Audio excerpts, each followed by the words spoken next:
For most women and girls, periods are nothing more than a monthly inconvenience, but for some, they can be a crippling financial struggle. Research shows that women are spending more than £18,000 on periods in their lifetime, which is just one reason why Lizzie Hall has started a charity collecting sanitary products.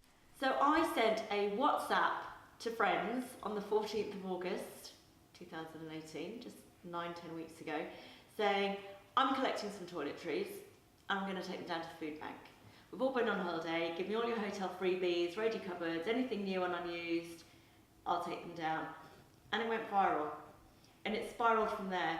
It was, oh, you're not home, Lizzie, have you got anywhere I can drop them? And now, within 9 weeks, we have projects throughout Kent, Essex, Scotland, Nottingham, Leicester, Birmingham. We've got about 50 projects going on. So we work with charity partners. So we distribute all these products then to food banks, women's refuge, young person hostels. For most of us, are just things that we buy every week, every how often. They just go in the trolley or online. We don't really think anything of it. But yet, these things are making a fundamental difference to somebody else. The woman at the food bank was saying she has girls and women that stuff socks down their pants because they can't afford sanitary wear. So one of our big Christmas campaigns, for example, we have launched It's in the Bag, which is this lovely leaflet here. Essentially, the concept is get a bag you no longer use, fill it with essentials, pads, Tampax, shampoo, deodorant, a big razor. We are not about the cause. It doesn't matter what to us why you find yourself in poverty. There are a myriad of reasons. We just see the need and we are supplying that need. According to Plan International, 1 in 10 girls have been unable to afford sanitary wear, and with think tanks predicting that within the next 5 years, 5.2 million children will be in poverty, it's hardly surprising that women and girls are reaching out to food banks and charities for help. I run the Red Box at the school that I work at, and we get on average 2 or 3 girls a week come and get stuff from the box. But we have had a request to refill 2 of the boxes in the schools already, and it's only been there a term. I mentioned it at first to one of the deputy heads of the school who is in charge of attendance, and she said that it's a massive problem that they've noticed recently. And if you look at attendance figures within a school, you notice that there are girls who have 2 or 3 days off a month regularly as well, and it has a massive impact on their education.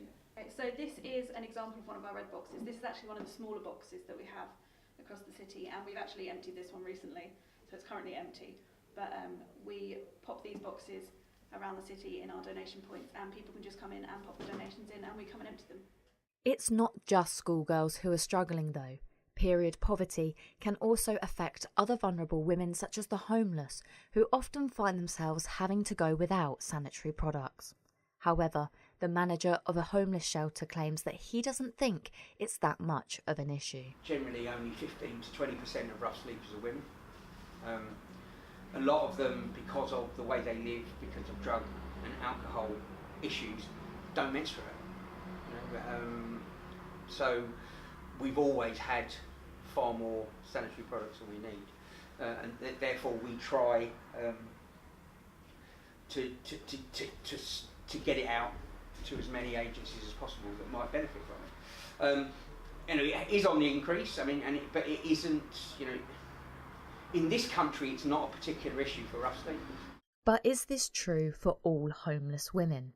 I visited Rachel, who used to be on the streets, but now lives in Canterbury with her husband, 2 daughters and 3 cats. She personally struggled with period poverty whilst living on the streets and has had a totally different experience to what Terry described.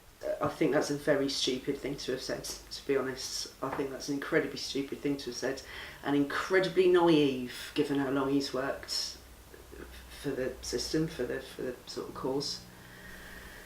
I will say that there are times where you might not have a period for a couple of months. You might have 2 in a month. This lady had been stopping to see me quite regularly, and used to bring me bits of food and stuff. And she brought me a set of Tampax and pads and things for me. But she gave it to me as the police were walking up the street. And so the police said, "Oh, we've had reports of begging. There's been an aggressive beggar down here," which there probably had been. You know, it's a big, Leeds has got huge long streets. Could have been anywhere. So, right, we're clearing you all off. Did you know that lady? And I said, "Well, no, not really. I see her every so often." So they went, "Oh, so you're accepting things from a stranger. That's accepting arms. Come on, that's enough for you to come down the station." So I got arrested and given a caution for this. My hat that I'd had on the floor, which had not masses but had my money in it, while I was being stopped by the police, got stolen. Nothing happened to that chap. He was completely allowed to pick up my hat and wander off with my cash, but I wasn't allowed to accept this gift from this lady, which was going to sort me out. And I remember sitting there at the police station, sort of half in tears, and go, "Well, you know, you can't be begging, blah blah blah." So I get that, but I hadn't been there long. I haven't been asking anyone for anything, and when I am out, I play my guitar or my whistle or something, which you've said I'm allowed to do. I just got really cross with them and said, "Oh, fuck it, I'll bleed all over your bloody chair then." And they went, "Oh, there's no need for that, blah, blah, blah." Well, you know, come back to me when you've got a vagina. Come back to me when you've got a vagina.